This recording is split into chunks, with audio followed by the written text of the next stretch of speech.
Thank you very much, Steph. Well, report cards are getting ready to come out throughout the area, so that means anxiety is mounting surrounding math testing. It affects everyone, and it's well documented that even adults feel its effects for the rest of their lives. Have no fear. We have the Math Guru Vanessa Vakharia here, and that is her book. It's called Math Hacks. I have it right here. By the way, I love your story. You failed math twice. I did, in high school. 2 years in a row. And yet here you sit, the Math Guru, which means to all of you kids out there, and I was like that too, if you think you just don't get math and you never will get better in it, you say hogwash. Anybody can get better at math. Absolutely. Anyone can do anything. Okay, so it begins with you studying the physicality, the body. Talk to us about this. So the thing about why I wrote this book is I really wanted something that added context to the content. You know, we're so busy teaching the content, but we forget that part of why kids are unable to learn and they feel anxious is because they don't have study strategies, they don't have the homework skills, and they don't have the anxiety management skills, really, to deal with the stress of school. So when it comes to anxiety, I have a few tips in the book, and one of the main ones is really just focusing on the physical. So anxiety is so emotional.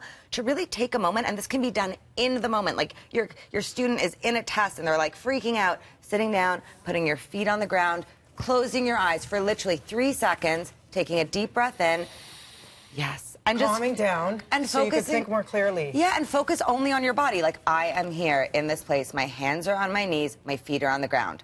And just opening your eyes. And that sort of takes you out of your head and into what's really happening. Because anxiety is made up of thoughts, and thoughts are not reality. Right. Your body physically is. Right. So it's a very quick kind of tool that a student can use when they're panicked about homework or they're actually in a test. Just a bit of a step back, right? Yes, actually, exactly. Just sit and breathe and think. Freak out journal.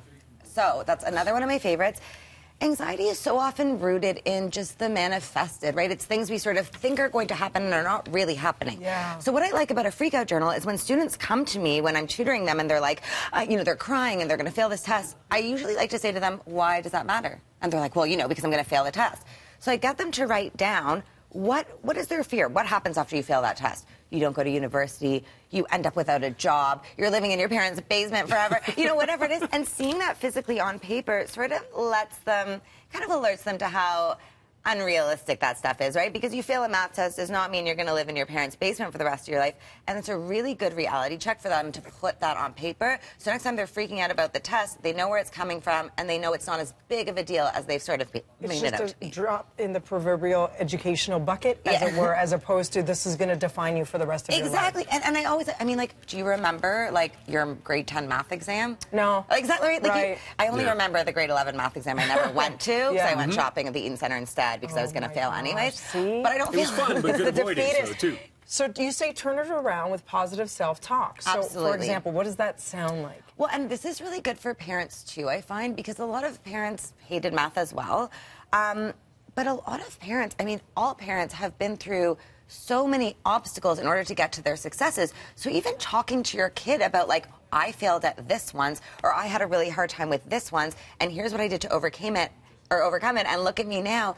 That is so positive to start. We talk about failure like it's like the next big F word. Yeah. You know, it is really, failure is an amazing tool for growth, and I think it would be really great for parents to talk to their kids about stuff that they failed at and how they overcame that adversity. And that leads to positive self-talk. So when kids are like, oh, I'm so bad at this, I failed at this, I'm going to fail, instead they can reframe that as, I have been improving on this thing. I'm better at this than I was last year, and I'm only going to get better, right? Like, and own it as a success. Yeah. As the fact that Exactly. you But don't tried. embrace it, though. You don't want to say, well, it's okay, No. I failed. no, but it's like... You can't be perfect. You can't be amazing at everything, but you have to try and have the tools to try and get better, improve. Exactly, and I think the idea of progress is so, like, it's overlooked. Like, if you're getting a 70 now and you got a 60 last year, that is a huge improvement. Yeah. So just that idea of reframing, it's not like you're lying, it's not like you're making stuff up, you're simply reframing the narrative around the actual things that are happening. A+ to that. Where do we get this awesome book? You can get it on Amazon, you can get it at any Indigo. And breakfasttelevision.ca has a link. Really great tips. Thank you so you. much. I feel better, don't you, Raj? Absolutely. Me too. I don't want to take grade 11 math again. 1 + 1, Raj? We have more coming up after the break. 1 + 1, hang on, 1, 2.